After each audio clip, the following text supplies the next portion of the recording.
Hay un caballo del que muy poca gente se atreve a hablar en voz alta. No porque no exista la historia, sino porque todo lo que rodea ese nombre trae consigo un peso que no cualquiera quiere cargar.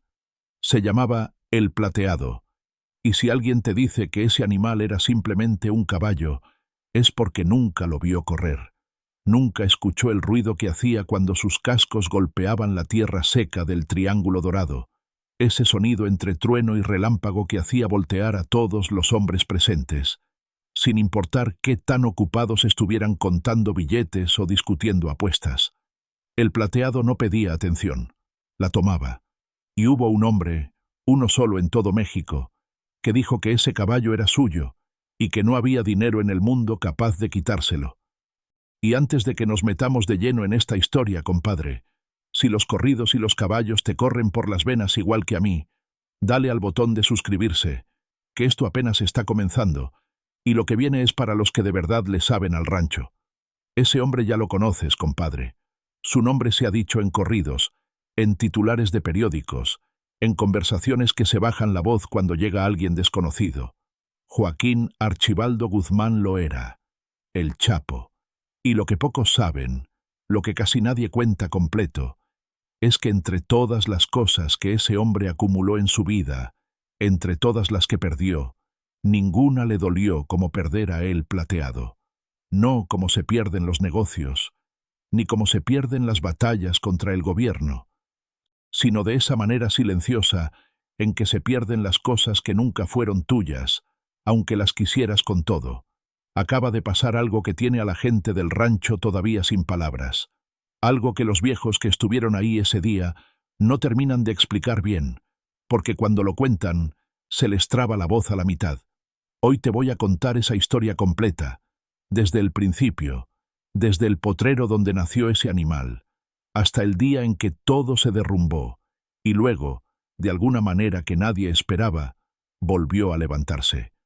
Pero antes de llegar al final, te hago una pregunta que vamos a responder juntos. ¿Qué revela realmente la historia del Plateado sobre el hombre que lo crió, lo protegió y al final no pudo salvarlo? ¿Qué nos dice eso de los límites del poder, del orgullo y del amor que un hombre puede sentir por un animal? Lo vamos a descubrir al final. Así que si vas manejando, si andas en tu trabajo, si estás en casa descansando, quédate, porque esta historia vale cada minuto. Todo empieza en la Sierra de Sinaloa, a principios de los años 90. No en una ciudad, no en ningún lugar con nombre fácil de encontrar en un mapa turístico. Hablamos de la región que los lugareños llaman simplemente la Sierra, esas montañas donde el tiempo corre diferente, donde las carreteras se acaban y empiezan las veredas, donde los hombres se conocen de toda la vida y los secretos duran generaciones.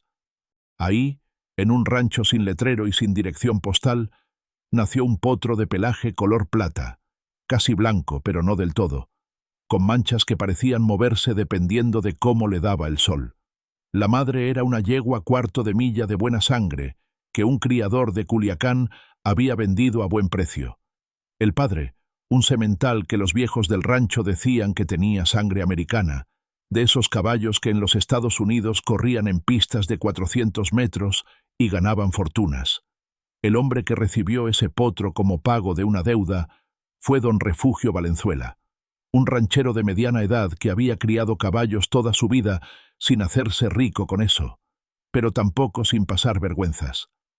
Don Refugio era un hombre de pocas palabras y muchos principios, de esos que cuando dan su mano en un trato no necesitan papel ni testigos. Tenía 3 hijos, una esposa que hacía la mejor menudo de la sierra, y un rancho pequeño pero bien cuidado, con corrales de madera buena y una pista de tierra compacta donde él mismo entrenaba a sus animales antes de llevarlos a las ferias. El rancho se llamaba El Refugio, igual que él, porque su padre lo había bautizado así cuando lo construyó, y don Refugio nunca vio razón para cambiarle el nombre. Cuando le trajeron ese potro, don Refugio lo miró largo rato sin decir nada.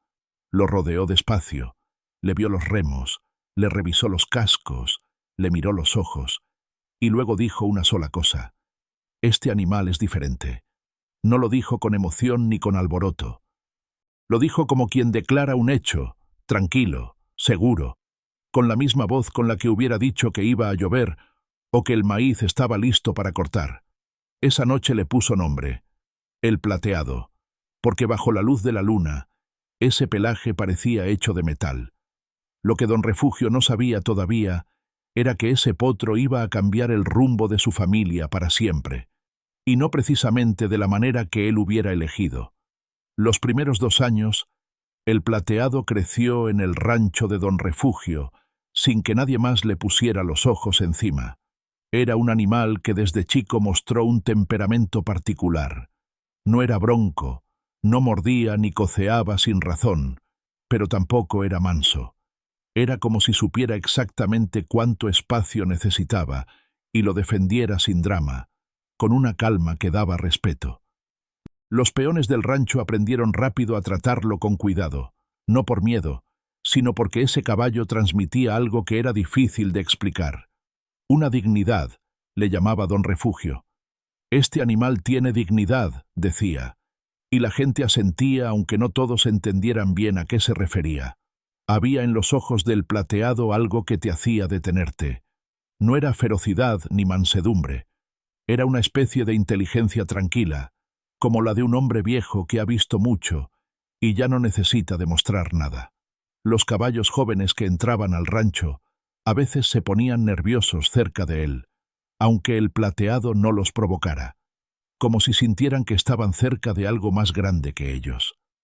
Don Refugio lo notó desde el principio, y lo guardó como uno de esos pensamientos que se tienen y no se dicen porque suenan a exageración. El hijo mayor de don Refugio, Aurelio, fue el que empezó a trabajarlo en serio cuando el Plateado cumplió 2 años y medio. Aurelio tenía 22 años en ese tiempo. Era delgado, fuerte, con manos de jinete desde los 8 años. Había corrido caballos en ferias de toda la región y tenía buen ojo para el ritmo, para saber cuándo apretar y cuándo soltar. Su padre le había enseñado que un buen jinete no domina a un caballo, lo convence, que la diferencia entre los dos es la misma que hay entre un buen matrimonio y uno malo. Aurelio había crecido con esa idea y la practicaba, aunque a sus 22 años todavía no la entendía del todo. Pero con el Plateado tuvo que aprender de nuevo, porque ese caballo no respondía a la presión, respondía a la confianza. Si Aurelio intentaba forzarlo, el Plateado simplemente se detenía. No se resistía con violencia, nada de eso. Simplemente paraba y esperaba, como diciéndole, «Cuando estés listo para pedirme bien, aquí estoy». Tardaron 3 meses en entenderse. 3 meses de paciencia, de mañanas temprano en la pista de tierra cuando el cielo todavía estaba morado de madrugada y el aire olía a rocío y a estiércol reciente. De Aurelio hablándole al caballo como se habla a un hermano terco, con calma y con insistencia, de ajustar la silla, de revisar los estribos, de sentarse en el corral simplemente a estar cerca sin exigir nada, de llevarle agua en la mano y esperar que el Plateado se la tomara en su propio tiempo. Y un día, sin aviso, el Plateado corrió de verdad, y don Refugio, que estaba apoyado en la cerca mirando, se quitó el sombrero y lo sostuvo contra su pecho sin decir una sola palabra, porque lo que vio ese día no era un caballo corriendo, era algo que te hacía pensar en la primera vez que viste algo realmente hermoso, y no tuviste palabras para describirlo. La primera carrera formal del Plateado fue en una feria de pueblo, en un carril de rancho, 400 metros de tierra recta y seca, con el sol pegando de frente y una pequeña multitud de hombres con sombrero y mujeres con niños de la mano. La apuesta era modesta, como corresponde a una primera salida. 2.000 pesos de cada lado, nada que cambiara vidas. El rival era un caballo local de buena reputación, un alazán al que le decían el Cenizo, porque tenía el hocico color ceniza. El Cenizo había ganado en esa misma pista 4 carreras seguidas, y su dueño llegó con la confianza de quien ya sabe cómo va a terminar la tarde. Llegó con sus amigos, con su sombrero de palma nuevo, con esa manera de hablar en voz alta que tienen los hombres cuando están seguros. Nadie de afuera apostó por el Plateado. Era desconocido, Era de un rancho chico. Lo montaba un muchacho sin fama. La gente preguntaba quién era el jinete, y cuando les decían que era el hijo de don Refugio Valenzuela, asentían sin emoción, porque don Refugio era conocido, pero no era de los que ponían a temblar a nadie. Pero ahí no termina la historia, compadre, porque cuando sonó el portón y los dos caballos arrancaron, el Plateado no salió primero, salió segundo, y siguió siendo segundo hasta los 200 metros, que es cuando Aurelio le habló al oído, suave, casi en secreto, y algo pasó en ese animal, que todavía hoy nadie sabe explicar del todo. Aceleró, no como los caballos aceleran normalmente, de golpe y con esfuerzo visible. Aceleró como si hubiera estado guardando algo, como si los primeros 200 metros hubieran sido solo el calentamiento, la presentación, el preámbulo antes de lo que realmente venía. Cruzó la meta con dos cuerpos de ventaja y ni siquiera parecía agitado. El dueño del cenizo no dijo nada cuando perdió. Pagó, recogió su sombrero y se fue. Pero don Refugio notó que antes de subirse a su camioneta, ese hombre se quedó mirando a El Plateado un momento largo, con una expresión que no era derrota sino algo parecido al reconocimiento. Como cuando ves algo y sabes, aunque no quieras aceptarlo, que acabas de presenciar algo fuera de lo común. Las noticias en la sierra viajan rápido, no por internet, no por periódicos. Viajan de boca en boca, en cantinas, en ferias, en los mercados de los lunes, en las cabinas de las camionetas que recorren los caminos de terracería entre un rancho y otro. Y la noticia de ese potro Plateado que había ganado su primera carrera de esa manera empezó a moverse por los ranchos y los pueblos con la velocidad que tienen las historias que la gente quiere contar. Para cuando el Plateado ganó su tercera carrera, ya había gente que llegaba de otros municipios solo para verlo. Para la quinta, los apostadores profesionales empezaban a hacer preguntas. Fue después de la quinta carrera que llegaron los hombres de traje. No eran del gobierno. Eso se notaba de lejos en la sierra, compadre. Ya sabes cómo es esto. Los hombres del gobierno llegan con uniformes o con papeles. Estos llegaron con camionetas negras, sin placas visibles, con radios en la mano y modos de hablar pausados, de esos que te hacen entender sin decirte nada directamente que representan a alguien importante. Llegaron un martes por la mañana al rancho de don Refugio, cuando Aurelio estaba trabajando a El Plateado en la pista y el rancho olía a alfalfa recién cortada y a cuero mojado por el rocío de la noche. El que habló primero era un hombre de unos 40 años, fornido, con bigote recortado y botas de buena piel, de esas que cuestan más que el sueldo mensual de cualquier peón del rancho. Se presentó como el licenciado Torres, aunque nadie preguntó su nombre completo ni su licenciatura. Dijo que venía de parte de un señor interesado en El Plateado, que ese señor había escuchado hablar del caballo y quería conocerlo, y que si don Refugio estaba dispuesto, había una oferta de compra sobre la mesa que valía la pena escuchar. Don Refugio escuchó todo en silencio, con los brazos cruzados y la mirada fija en el hombre que hablaba. No en sus ojos, sino en su boca, como hacen los hombres de campo que aprendieron a leer a la gente por las palabras que eligen y no por las expresiones de la cara. Cuando el licenciado Torres terminó, don Refugio dijo: «El Plateado no está a la venta», sin enojo, sin nerviosismo, con la misma voz tranquila con la que hubiera dicho cualquier otra cosa. El licenciado Torres asintió, como si ya esperara esa respuesta, y dijo que el señor era muy generoso y que la oferta podía crecer. Don Refugio dijo que no era cuestión de precio. El licenciado Torres volvió a asentir, se despidió con cortesía y se fue. Esa noche, la esposa de don Refugio, doña Carmen, le preguntó quién había mandado a esos hombres. Don Refugio tardó un momento antes de responder. Luego dijo el nombre en voz baja, y doña Carmen no dijo nada más. No hizo preguntas ni comentarios.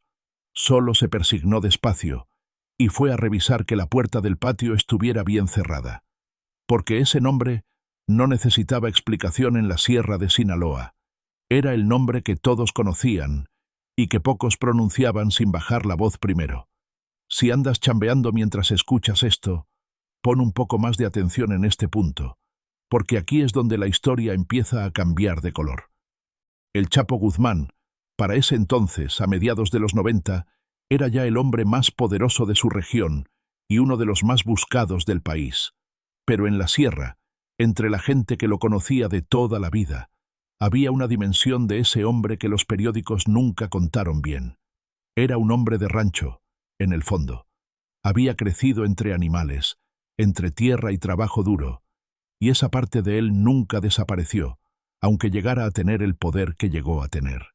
Le gustaban los caballos con la misma pasión que le gustaba la sierra misma, no como hobby de rico que compra animales de pedigrí para tenerlos en un establo lujoso y presumirlos en fotos, como amor de hombre de campo, de los que saben la diferencia entre un animal que corre porque lo obligan y uno que corre porque quiere.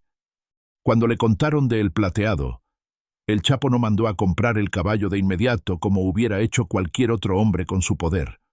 Mandó a verlo primero, luego mandó a verlo de nuevo, y después de la tercera visita de sus hombres, que volvieron cada vez con el mismo reporte de que ese animal era algo que había que ver para creer, el Chapo decidió ir él mismo. Llegó sin anuncio previo, una mañana de octubre con el cielo nublado y el aire frío de la sierra. Llegó con escolta, como siempre, pero él mismo bajó de la camioneta y caminó solo hasta donde estaba El Plateado en su corral. Don Refugio lo recibió en la puerta del rancho y los dos hombres se saludaron con respeto, con esa formalidad de los hombres de campo que saben que el rango existe, pero que en la tierra del rancho todos pisan el mismo lodo. El Chapo se paró frente al corral y miró a El Plateado un buen rato. No habló, no señaló, solo miró, y El Plateado lo miró de vuelta, con esa calma suya, sin agitarse, sin retroceder, con la cabeza levantada como siempre. Y entonces pasó algo que Aurelio, que estaba a unos metros viendo todo, describió así años después. El Chapo sonrió. No una sonrisa de negocio ni de satisfacción de comprador que acaba de confirmar que el producto vale lo que dicen. Una sonrisa de esas que salen solas cuando ves algo que te llega adentro. Se le suavizó la cara entera, dijo Aurelio. Como si por un momento ese hombre no fuera lo que era sino solo un muchacho de rancho viendo un caballo bonito por primera vez. El Chapo le ofreció a don Refugio una cantidad que Aurelio nunca dijo exacta, pero que describió como suficiente para comprar todo el municipio y tener vuelto. Habló sin rodeos, con la directez de los hombres que están acostumbrados a que sus ofertas sean aceptadas. No amenazó, no presionó, solo ofreció. Don Refugio escuchó la oferta completa, desde el primer número hasta el último detalle de cómo se haría el traspaso, y dijo que no. Hubo un silencio. La escolta se tensó, pero el Chapo levantó una mano, despacio, y el silencio se quedó en silencio sin convertirse en otra cosa. Luego le preguntó a don Refugio por qué, con genuina curiosidad, no con enojo. Y don Refugio, mirándolo directo a los ojos, le dijo, porque este caballo tiene un destino que todavía no ha cumplido, y yo no vendo lo que todavía no ha terminado lo que tiene que hacer. El Chapo lo miró un momento, y luego hizo algo que nadie esperaba. Asintió, dijo, está bien, y se fue, sin más palabras, sin amenazas veladas, sin dejar a uno de sus hombres rezagado para insistir. Se fue como había llegado, y las camionetas negras desaparecieron por el camino de terracería, dejando una nube de polvo que tardó 5 minutos en asentarse. Nadie en el rancho durmió bien esa noche, compadre. Mira nomás qué situación. Pero don Refugio durmió tranquilo, porque era un hombre que había decidido, y los hombres que han decidido de verdad no pierden el sueño. Lo que siguió fue 1 año y medio de gloria. El Plateado corrió en ferias grandes, en hipódromos de rancho por toda la región, y ganó. Ganó con facilidad ridícula algunas veces, ganó de milagro otras, pero ganó. Hubo una carrera en Durango donde el rival era un caballo de fama regional, y la apuesta llegó a los 800,000 pesos de cada lado, una cantidad que hizo que la gente del público guardara silencio de una manera diferente. Ese silencio de quienes entienden que lo que están mirando ya no es solo deporte, sino algo más serio. El Plateado ganó por un cuerpo, y cada carrera era un evento. La gente llegaba temprano para conseguir lugar junto al carril. Los apostadores de otros estados empezaron a aparecer con sus maletines y sus radios y sus hombres que anotaban en libretas pequeñas. El nombre de El Plateado se convirtió en algo que se mencionaba con el mismo tono que se mencionan pocas cosas en la vida, con respeto mezclado de asombro. En las cantinas de los pueblos de la sierra, cuando la conversación llegaba a caballos, tarde o temprano alguien decía el nombre. Y el que lo decía de cierta manera, con cierta pausa antes y después, como cuando se menciona algo sagrado. Aurelio se volvió famoso también. Lo llamaban el Jinete de Plata, aunque él nunca le gustó ese apodo y lo corregía cada vez que podía. Era un muchacho sencillo que lo único que quería era correr caballos y no tener problemas.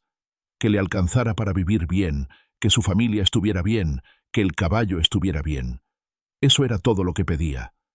Pero el éxito trae atención, y la atención en la sierra no siempre es bienvenida. El primer problema llegó disfrazado de buenas noticias.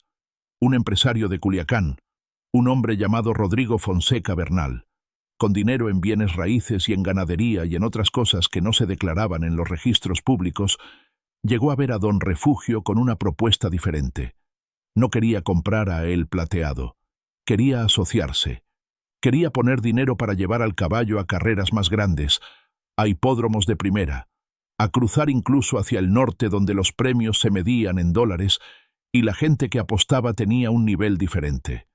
Decía que un animal así merecía una pista mejor que tierra de rancho. Decía que había premios mayores esperando a quien tuviera el valor de buscarlos. Fonseca Bernal era un hombre de ciudad que hablaba como hombre de campo cuando le convenía. Llegó con ropa de rancho que se veía demasiado nueva, con un sombrero que no tenía la forma que da el sol y los años. Sabía los nombres correctos, usaba los términos correctos, pero algo en su manera de estar no encajaba, como cuando alguien aprendió a imitar un acento, pero no aprendió el ritmo de abajo. Don Refugio escuchó a Fonseca Bernal durante una hora. Le hizo preguntas. Le pidió que dejara su propuesta por escrito, y luego pasaron 2 semanas antes de que don Refugio tomara una decisión. La decisión fue no, pero no fue un no simple. Don Refugio le explicó a Aurelio esa noche, en la cocina de la casa, con el olor del café en el aire y el sonido de los grillos afuera, que un hombre como Fonseca Bernal no ofrecía trato justo, que cuando alguien llega a ofrecerte más de lo que tú has pedido, hay que preguntarse qué es lo que quiere de verdad, y que lo que Fonseca Bernal quería no era solo ganar carreras, quería el nombre del caballo, quería el prestigio que el Plateado ya cargaba, quería llegar a lugares donde un hombre de su tipo necesitaba llegar con algo que abriera puertas que el dinero solo no puede abrir. Aurelio escuchó y asintió, y don Refugio añadió una cosa más. Dijo, y hay otro problema con Fonseca. Ese hombre tiene deudas con gente que nosotros no podemos pagar. Y si el Plateado entra en esos negocios, nosotros entramos también. Y yo no quiero que mi familia entre en esos negocios. Eso fue en la primavera de aquel año. Para el verano, las cosas empezaron a moverse de maneras que nadie en el rancho había anticipado. Lo peor fue que Fonseca Bernal no aceptó el no con elegancia. No hizo nada directo, nada que pudiera señalarse con el dedo. Pero empezaron a pasar cosas pequeñas. Un peón del rancho renunció de golpe sin explicación. Uno que llevaba 8 años trabajando para don Refugio y que nunca había dado señales de querer irse. Un proveedor de alfalfa empezó a fallar en las entregas, siempre con excusas distintas, nunca la misma razón 2 veces. Llegaron rumores de que alguien andaba preguntando por ahí sobre los papeles de propiedad del Plateado, sobre si el registro del animal estaba en orden, sobre si don Refugio tenía todos sus documentos completos. Nada grave por sí solo, pero don Refugio sabía leer los mensajes que no se escriben con palabras. Llevaba toda la vida leyéndolos. Y entonces, en agosto, pasó algo que cambió todo. El Plateado amaneció malo un lunes. No comió. Tenía la cabeza baja y los ojos sin brillo. Esa mirada que los caballos ponen cuando algo adentro no está bien. esa ausencia en la mirada que los que conocen caballos reconocen de inmediato y que los que no los conocen pueden confundir con cansancio.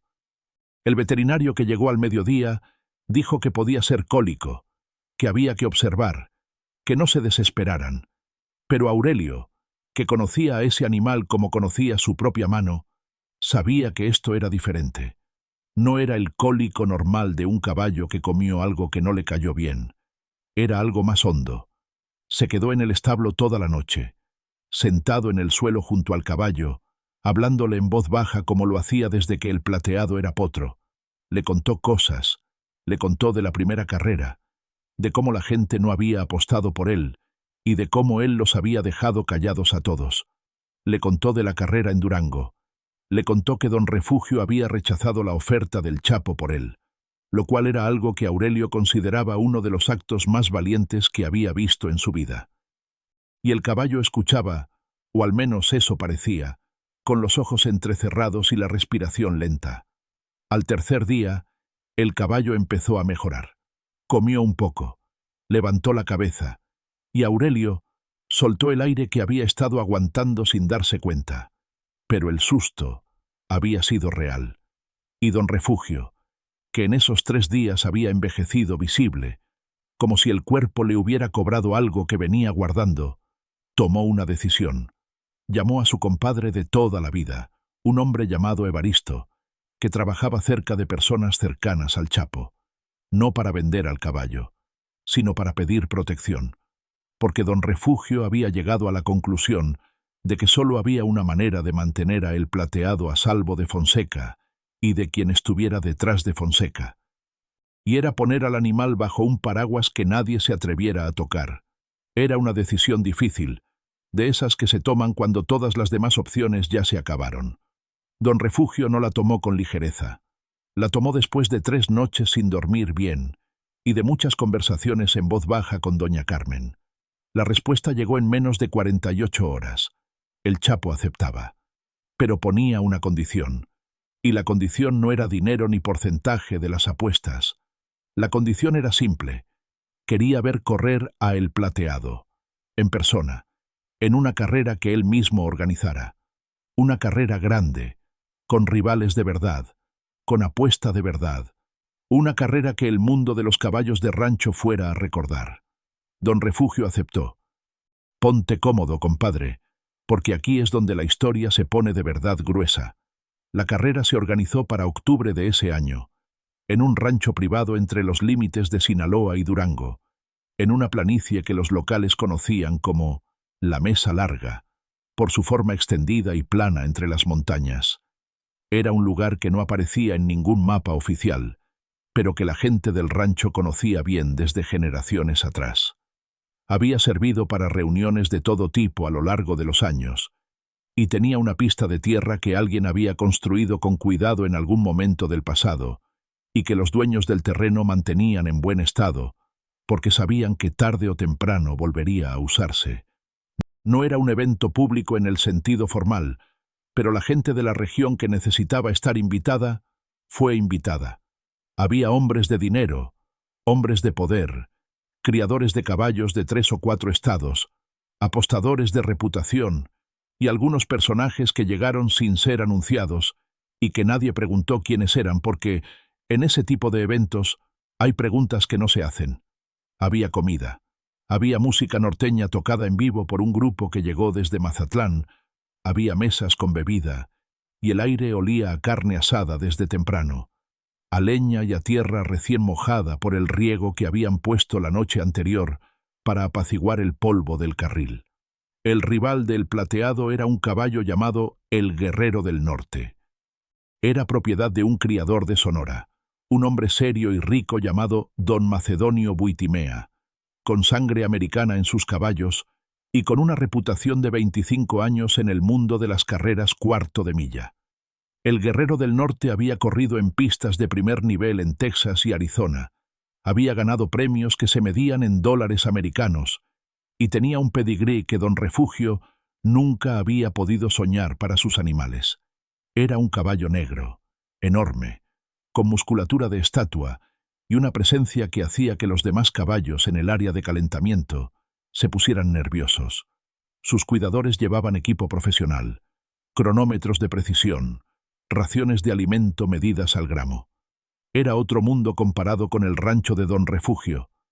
La apuesta central era de 3 millones de pesos de cada lado, una cantidad que a Don Refugio le quitó el sueño la noche anterior, no porque él pusiera ese dinero, que no era suyo, sino porque entendía que en una carrera así, frente a esa gente, el animal que perdía cargaba con algo más que la derrota, cargaba con el tipo de humillación que en ese mundo tiene consecuencias que no siempre se limitan al orgullo.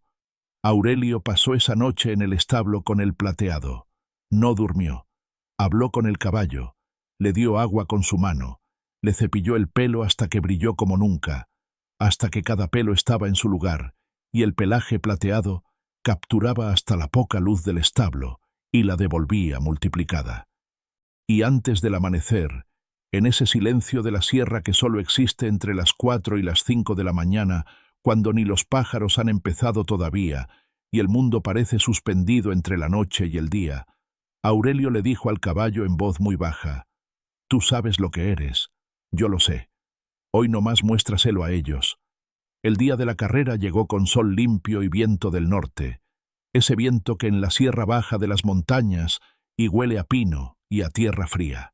La pista estaba perfecta, 400 metros de tierra compacta, bien regada, bien nivelada, marcada con cal en los bordes. Las tribunas improvisadas, construidas con tablones y postes en los días anteriores, estaban llenas desde temprano, y el murmullo de la multitud era ese sonido particular de la gente que ya apostó y está esperando que el universo le dé la razón. El Chapo llegó media hora antes de la carrera. Llegó como siempre llegaba a estos eventos, sin anuncio, con la gente que tenía que acompañarlo, y se instaló en el área reservada con la tranquilidad de un hombre que está en casa en cualquier lugar que elija estar. Saludó a Don Refugio con un abrazo breve, le preguntó cómo estaba el animal, y Don Refugio dijo: «Listo». Eso fue todo. Dos hombres que se entendían con pocas palabras, que es como se entienden los hombres de campo cuando se respetan. Don Macedonio Buitimea, el dueño del Guerrero del Norte, era un hombre de maneras formales y voz pausada que hablaba como quien está acostumbrado a que la gente lo escuche hasta terminar. Saludó al Chapo con respeto, a Don Refugio con cortesía, y se instaló del lado opuesto del área principal. Sus jinetes y cuidadores trabajaban al Guerrero del Norte en el calentamiento con la eficiencia de un equipo de competencia profesional. Era el tipo de preparación que se construye con años de recursos y conocimiento acumulado, y se notaba en cada detalle. Aurelio, con el plateado, hacía lo de siempre. Caminaba despacio por la orilla de la pista. Dejaba al caballo sentir el suelo bajo los cascos, conocer el carril, como si el plateado necesitara presentarse al lugar antes de correr en él. Algunos de los hombres presentes, los que venían de ambientes más profesionales, se rieron un poco de eso entre ellos. El muchacho del rancho y su ritual de campo, decían. Nadie que importara les hizo caso. Cuando los dos caballos llegaron al portón de salida, el ruido de la multitud subió y luego bajó, como pasa siempre en esos momentos. Ese silencio de anticipación que es más pesado que cualquier sonido. Se puede sentir en el pecho, ese silencio. El plateado estaba quieto, con las orejas paradas, mirando el carril hacia adelante como si ya estuviera viendo la meta. El Guerrero del Norte piafaba y movía la cabeza, lleno de energía contenida, como una máquina con el motor encendido esperando que le quiten el freno. El starter levantó la bandera. Nadie vio venir lo que pasó en los primeros 50 metros. El Guerrero del Norte salió como bala, exactamente como se esperaba, como todos habían visto en sus videos y en sus carreras anteriores. Salida perfecta, potencia inmediata, el tipo de arrancada que te hace pensar que la carrera ya terminó antes de empezar. El plateado salió un cuerpo atrás, luego 2 cuerpos. A los 100 metros, el Guerrero del Norte tenía una ventaja que los más pesimistas de la tribuna dijeron después que parecía definitiva, y que algunos de los apostadores que habían puesto su dinero con el plateado empezaron a ver con el estómago apretado. Pero Aurelio no apretó, no hizo nada. Siguió sentado en el caballo con esa postura que tenía, ligeramente inclinado hacia adelante pero sin jalones, sin presión, sin urgencia visible, como si la carrera no le importara, o como si supiera algo que el resto no sabía. A los 200 metros, el plateado empezó a acortar la distancia, no de golpe, despacio, casi con elegancia, como si el carril se fuera inclinando imperceptiblemente a su favor. A los 250 estaba a un cuerpo, a los 300 estaban cabeza a cabeza. El guerrero del norte seguía corriendo perfecto, con toda su potencia americana y su pedigree impecable. Pero el plateado estaba ahí, pegado, sin ceder. Y entonces, exactamente como había pasado en aquella primera carrera en la feria del pueblo, cuando Aurelio le habló al oído y nadie escuchó qué le dijo, el plateado aceleró una vez más. Esa aceleración final que no tenía explicación técnica razonable. Esa reserva de algo que el caballo guardaba siempre para el momento exacto, como si toda la carrera hubiera sido la preparación para esos últimos 100 metros. Cruzó la meta con un cuerpo y medio de ventaja sobre el guerrero del norte. Y el ruido que hizo la multitud fue el tipo de ruido que no se olvida fácil, ese rugido mezclado de incredulidad y de emoción que solo se produce cuando la gente ve algo que no esperaba y que supera lo que hubieran podido imaginar. Don Refugio no gritó. Se quitó el sombrero y lo sostuvo contra su pecho, igual que la primera vez, igual que siempre, como si ese gesto fuera su manera personal de rezar. El Chapo aplaudió, despacio, de pie, mirando al caballo que volvía al trote con Aurelio encima, tranquilo, como si acabara de dar un paseo dominical. Y el Chapo dijo, en voz suficientemente alta para que los que estaban cerca lo escucharan, «Ese caballo es lo más bonito que he visto en mi vida». Don Macedonio Buitimea felicitó a don Refugio con un apretón de manos firme y largo, de esos que dicen más que las palabras. Luego se fue a ver a el guerrero del norte, que estaba siendo atendido por sus cuidadores, y se quedó un rato junto al animal, con esa expresión de quien acaba de aprender algo que no esperaba aprender a su edad. Esa noche, en la cena que siguió a la carrera, con el grupo norteño tocando de fondo, y el olor de la carne asada mezclado con el humo del cigarro y el aroma del tequila bueno, el Chapo se sentó con don Refugio en una mesa aparte y le hizo la oferta otra vez. Una cantidad que esta vez Aurelio sí escuchó desde la mesa de al lado, y que describió después simplemente como una cifra que no se dice en voz alta. Don Refugio escuchó toda la oferta sin interrumpir, con la misma paciencia que tenía para escuchar todo en la vida. Y luego dijo, «Joaquín, ese caballo no tiene precio, no porque valga más de lo que me ofreces, sino porque hay cosas que no se venden».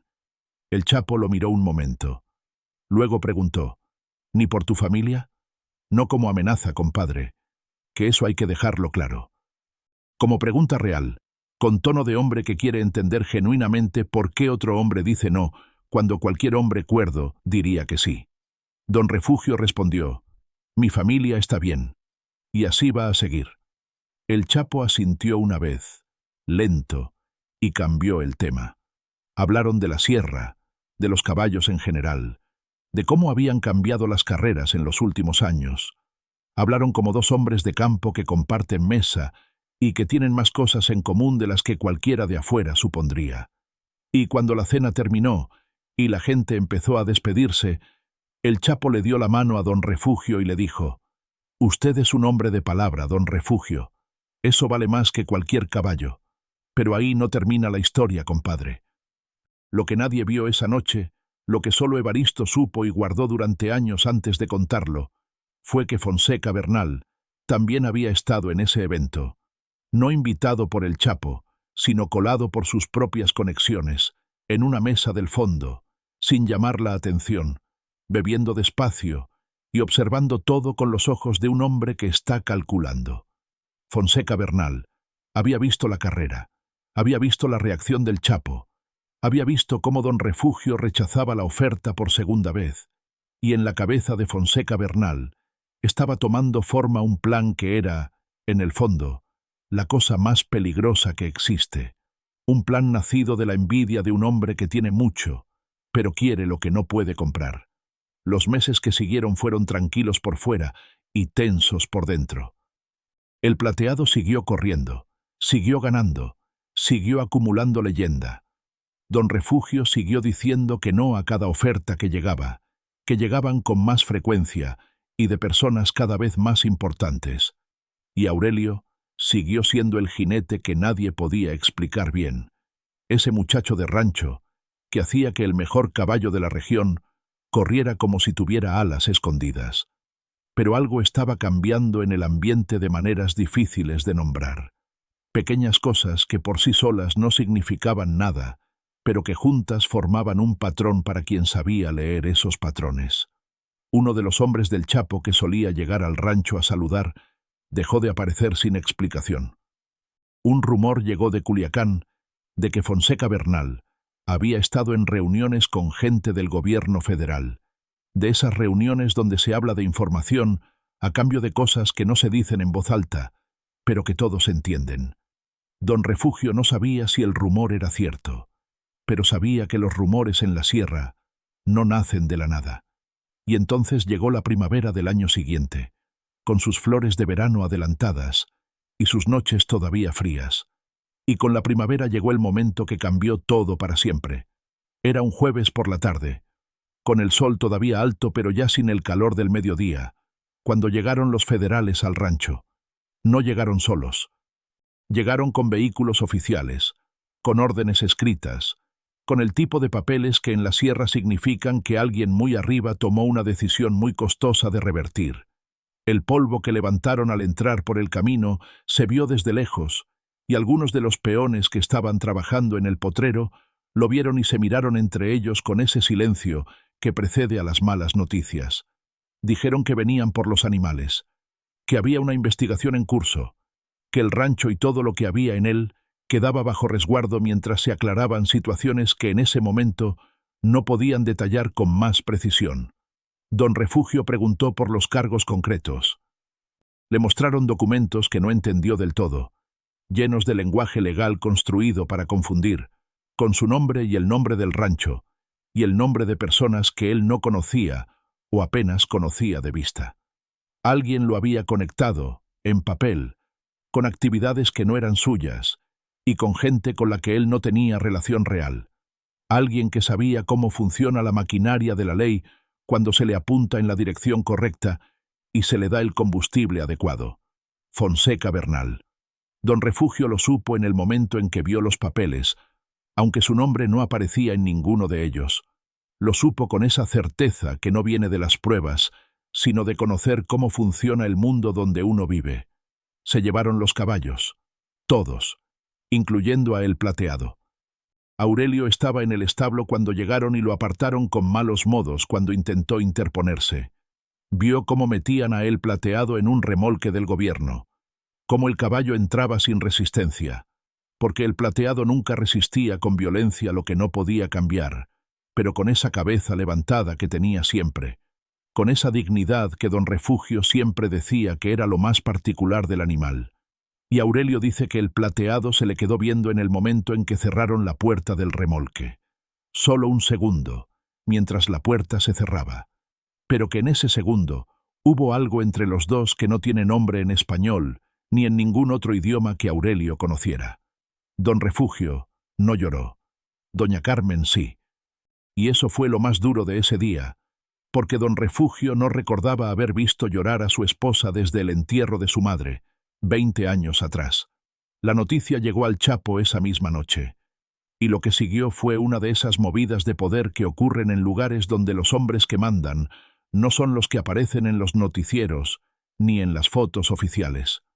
Hubo llamadas, hubo mensajes, hubo conversaciones en lugares que no se describen y entre personas cuyos nombres no se dicen en voz alta.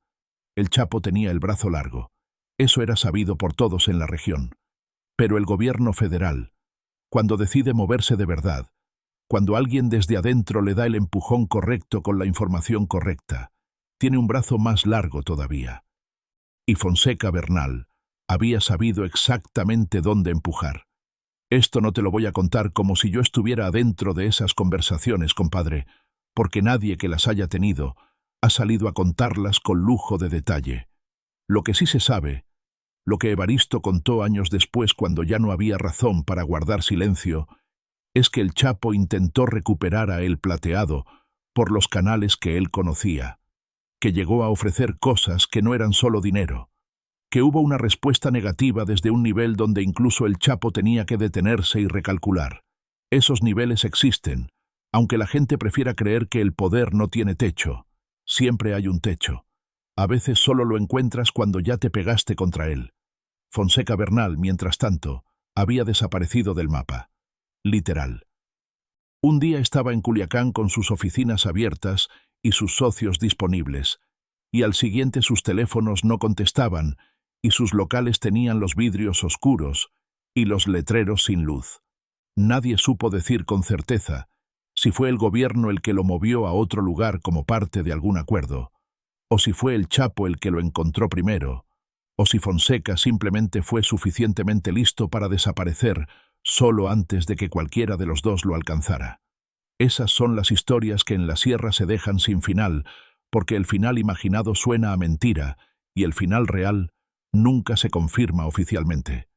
Lo que sí se sabe es que Rodrigo Fonseca Bernal no volvió a aparecer en ningún negocio, ni en ninguna feria, ni en ninguna conversación de la región, y que nadie preguntó por él. El Plateado pasó meses en un corral de gobierno, un corral en algún lugar de Sinaloa, donde los animales confiscados esperaban la resolución de procesos legales que nadie apuraba porque a nadie le urgía resolverlos. Don Refugio contrató abogado, el mejor que pudo pagar, que no era el mejor de la ciudad, pero era honesto y trabajador, y conocía los pasillos de los juzgados del Estado. El proceso fue lento y caro, y lleno de ese tipo de burocracia que parece diseñada específicamente para agotar a la gente antes de que llegue a ningún resultado, para hacer que la gente se rinda y firme lo que le pongan enfrente con tal de que todo termine. Doña Carmen vendió las joyas que tenía guardadas de toda la vida, las que le había dejado su madre y las que don Refugio le había regalado en los años buenos. Las vendió sin queja, sin drama, con la misma dignidad silenciosa con la que había hecho todo en su vida. Aurelio empezó a trabajar en otros ranchos para ayudar con los gastos del proceso legal, montando caballos ajenos y ganando lo que se podía ganar. Los otros dos hijos de don Refugio también aportaron lo que pudieron. La familia entera se apretó el cinturón y siguió de pie.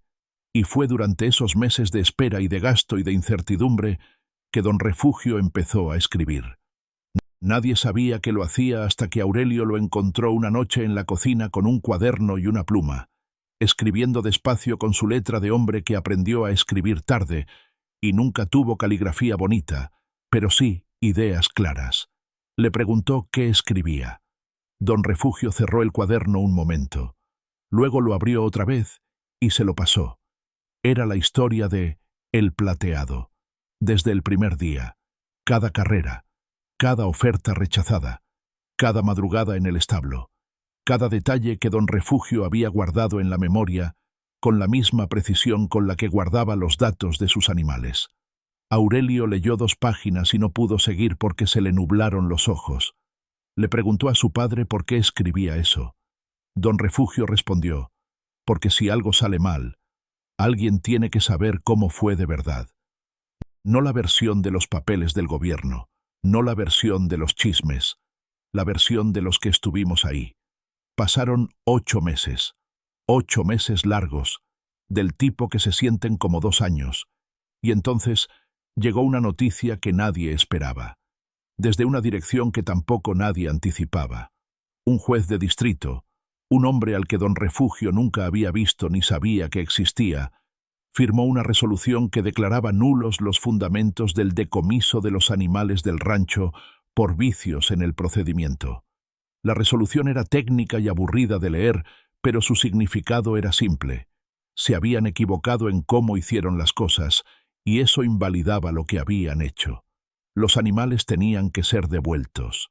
Evaristo, cuando se enteró de la resolución, sonrió de una manera que no explicó. Y cuando alguien le preguntó si había tenido algo que ver, cambió el tema con la habilidad de los hombres que saben cuándo no hablar. Hasta el día de hoy nadie sabe con certeza si esa resolución fue completamente natural, o si alguien, desde algún lugar, le dio un empujoncito discreta pero decisivo. Esas cosas pasan en México, compadre. Ya sabes cómo es esto. El día que regresaron los caballos al rancho fue un día de cielo despejado y viento suave, de esos días que la sierra da pocas veces al año como regalo.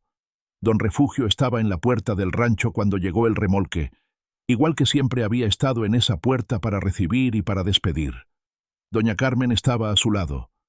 Aurelio estaba atrás, cerca del corral, porque no podía quedarse quieto y necesitaba tener algo en qué trabajar las manos mientras esperaba. Cuando bajaron a El Plateado del remolque, el primer segundo fue de silencio, porque el caballo que bajó no era visualmente el mismo que se había ido. Había perdido peso. El pelaje que antes brillaba como su nombre lo decía estaba opaco, sin ese lustre particular que había hecho que la gente se detuviera a mirarlo. Caminaba bien, no cojeaba, no mostraba dolor físico visible, pero había algo en su manera de cargar el cuerpo que era diferente, algo que solo notaban los que lo habían conocido en su mejor tiempo. Aurelio se acercó despacio.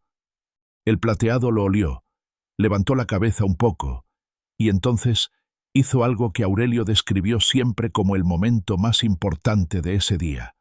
Le empujó el hombro con el hocico, suave, apenas, pero lo hizo, como diciendo, aquí estoy todavía, como diciendo, no te me acabes. Don Refugio se metió al rancho sin decir nada. Doña Carmen se quedó afuera un momento más, mirando al caballo, y luego se limpió los ojos con el delantal, y también entró. El veterinario que revisó a El Plateado los días siguientes dijo que el animal estaba en condición recuperable, pero que necesitaba tiempo, buena alimentación y tranquilidad. Que los meses en el corral de gobierno le habían cobrado factura, probablemente por una combinación de alimentación inadecuada, falta de ejercicio apropiado y el estrés de estar fuera de su ambiente. Los caballos sienten ese tipo de cosas, dijo el veterinario, más de lo que la gente cree. Son animales de territorio y de vínculo. Sácalos de su lugar y de su gente, y algo en ellos cambia. Aurelio se encargó de la recuperación con la misma paciencia con la que se había encargado de todo lo relacionado con ese caballo desde el principio. Mañanas tempranas, caminatas largas y lentas por el potrero, alimento de calidad medido con cuidado, horas simplemente sentado cerca del animal sin exigirle nada. Como al principio. Como cuando eran un muchacho de 22 años y un potro de 2 años y medio aprendiendo a entenderse. 3 meses después, El Plateado recuperó algo del peso. El pelaje volvió a brillar parcialmente. Comía con apetito. Había recuperado ese porte en la cabeza, esa manera de cargar la levantada que Don Refugio llamaba su dignidad. Y el veterinario dijo que si querían intentar una carrera suave, podían hacerlo con cuidado. Lo intentaron una vez, meses después, cuando todo el equipo médico dijo que el animal estaba suficientemente recuperado. Fue una carrera pequeña, en la misma feria del pueblo donde todo había empezado años atrás, como si la historia quisiera cerrarse en el mismo lugar donde se había abierto. El rival era modesto, las apuestas mínimas, la gente presente eran casi todos conocidos de toda la vida. El Plateado llegó segundo, no porque el otro caballo fuera mejor. Aurelio lo sabía, Don Refugio lo sabía. Todos los que habían visto correr a El Plateado en su mejor tiempo, lo sabían en cuanto vieron la carrera. El caballo llegó segundo porque esa aceleración final, esa reserva secreta que guardaba para el último tramo, la que nadie había podido explicar técnicamente y que había ganado todas las carreras importantes de su vida, ya no estaba del todo. Era como si una parte de lo que hacía a El Plateado, ser exactamente lo que era, hubiera quedado en ese corral de gobierno durante los 8 meses. No toda, pero suficiente para que la diferencia se notara. Nadie habló de eso en voz alta ese día. La gente aplaudió igual, por respeto y por cariño. Don Refugio recogió su sombrero de la cerca donde lo había colgado y se lo puso despacio, y se fue sin esperar las felicitaciones de rigor. Aurelio se quedó un momento más con el caballo, hablándole en voz baja como siempre, sin que nadie supiera qué le dijo. Esa noche, el Chapo mandó un mensaje, no una visita, no hombres de traje, no el licenciado Torres con su bigote y sus botas nuevas. Un mensaje directo, por persona de confianza, breve y sin adornos. Decía: lamento lo que pasó, y si algún día quiere vender, la oferta sigue en pie, sin fecha de vencimiento. Don Refugio le mandó respuesta esa misma noche, también breve. Gracias, Joaquín, pero el plateado se queda aquí. Siempre fue de aquí. Y aquí se va a quedar. Y eso fue todo. Hubo una última carrera. No muchos la recuerdan porque no fue importante en términos de apuesta ni de rivalidad. Fue casi un año después, en una feria pequeña, contra un caballo joven que no tenía historial. Don Refugio no había planeado llevar a El Plateado. Fue Aurelio el que lo propuso, y lo propuso no por ganar sino por otra razón. Dijo: ese caballo necesita volver a sentir el carril de verdad, con gente mirando, con el portón y todo. No para ganar, para recordar lo que es. Don Refugio pensó en eso un día entero antes de decir que sí. La carrera fue un martes por la tarde, con poca gente y sol de lado que alargaba las sombras sobre la pista. Cuando los dos caballos llegaron al portón, El Plateado hizo algo que Aurelio nunca había visto hacer antes, ni vio hacer después. Resopló fuerte, una sola vez, y pateó el suelo con la pata delantera derecha, como declarando algo, como si recordara de golpe todo lo que había sido en ese lugar, en ese carril, en ese tipo de momento. Ganó esa carrera, no con la diferencia de antes, no con esa aceleración imposible de los mejores tiempos. Ganó por medio cuerpo, trabajando, con esfuerzo visible. Pero ganó, y cuando cruzó la meta, Aurelio no le dijo nada al oído, solo le palmoteó el cuello 3 veces, fuerte, con orgullo, y El Plateado levantó la cabeza hasta donde la tenía antes. Toda, como siempre. Don Refugio, en la cerca, con el sombrero en el pecho. Te lo digo derecho, compadre, porque así es como merece contarse esta historia. El Plateado vivió 12 años más en el rancho de Don Refugio después de todo lo que pasó. Nunca volvió a correr en una carrera que importara a nivel de grandes apuestas y grandes rivales. Pero tampoco dejó de ser lo que era. Seguía siendo ese animal que cuando caminaba por el potrero con el sol de la tarde, pegándole en el pelo plateado, hacía que todos los que lo veían se detuvieran a mirarlo aunque hubieran tenido el peor día de su vida. Seguía teniendo esa cabeza levantada. Seguía teniendo esa calma que era más poderosa que la agitación de cualquier otro animal a su alrededor. Los años pasaron como pasan en los ranchos, marcados por las temporadas y por los animales y por las cosechas, no por calendarios ni por noticias de la ciudad. El segundo hijo de Don Refugio se casó y trajo a su esposa al rancho. El tercero se fue al norte a trabajar, pero volvía en diciembre y en Semana Santa.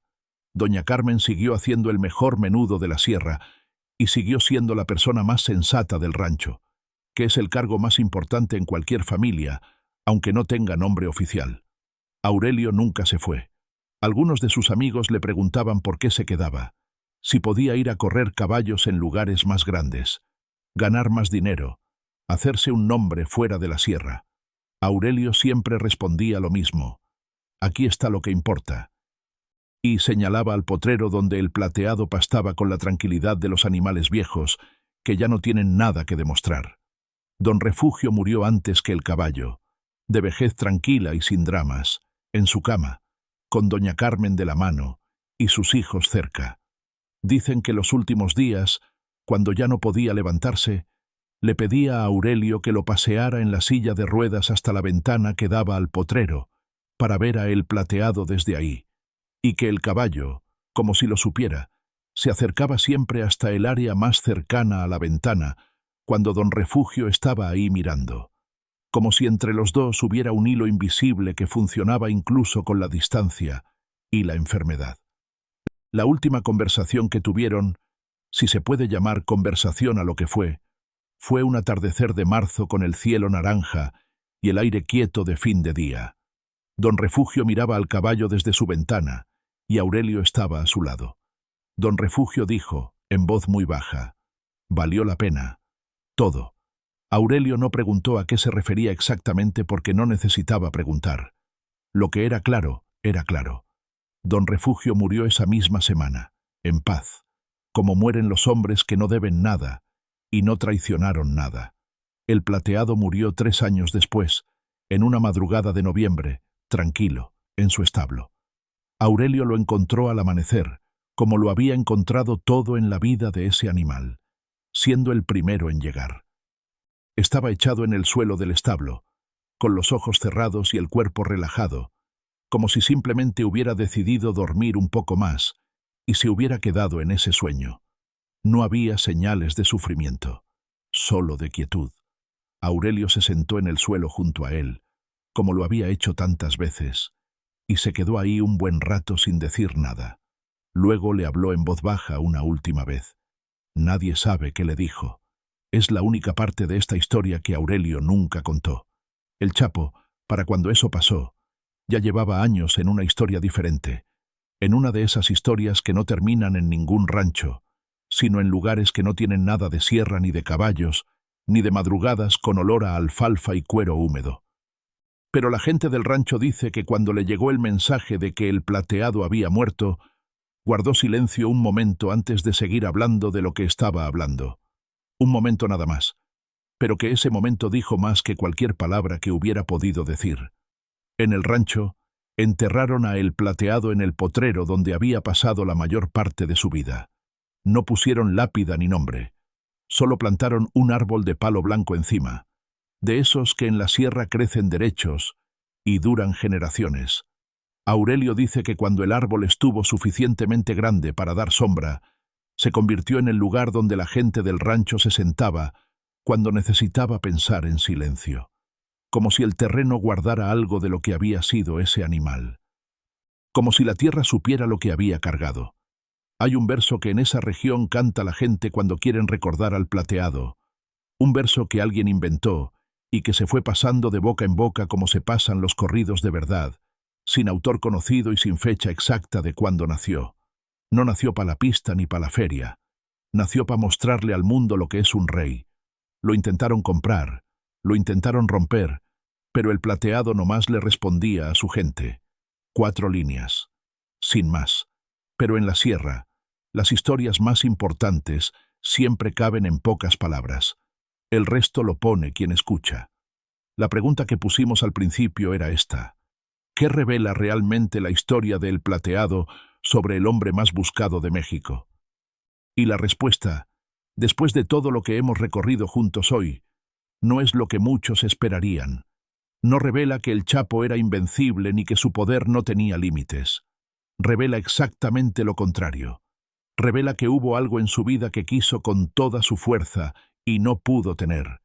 Y que cuando se encontró con un hombre que le dijo no y lo sostuvo, no una vez, sino todas las veces que fue necesario, ese hombre con menos poder que él terminó siendo, en cierta manera, más libre. El Chapo quería a el Plateado, y el Plateado siempre fue de Don Refugio. Esa es la historia, y eso es suficiente para llenarle la cabeza a cualquier hombre que se detenga a pensarlo. Porque al final, compadre, los corridos no hablan de los más poderosos, hablan de los que tuvieron razón. Y Don Refugio Valenzuela tuvo razón desde el primer día hasta el último. Antes de despedirme, una cosa importante para quien nos escucha en rancho y corrido. Todo lo que escuchaste hoy es una historia inspirada en la cultura de los corridos de caballos, en las tradiciones del rancho mexicano, en el imaginario colectivo de una región que tiene más historias que las que cualquier canal podría contar en toda su vida. Es una reconstrucción narrativa creada para el entretenimiento y para preservar viva esa cultura que tanto queremos y que merece seguir contándose. No es una verdad histórica definitiva, ni un documento periodístico, ni una acusación contra nadie. Los personajes del rancho son ficticios. Si en el video hay imágenes de caballos, de la sierra sinaloense o de carreras de rancho, son ilustrativas del ambiente y la época, nada más. Si llegaste hasta aquí, de verdad gracias, compadre. Significa que esta historia valió tu tiempo y eso es lo más que puede pedir un narrador. Cuéntame en los comentarios qué caballo o qué corrido quieres que contemos la próxima vez. Los leo todos, sin falta. Hasta la próxima, desde Rancho y Corrido.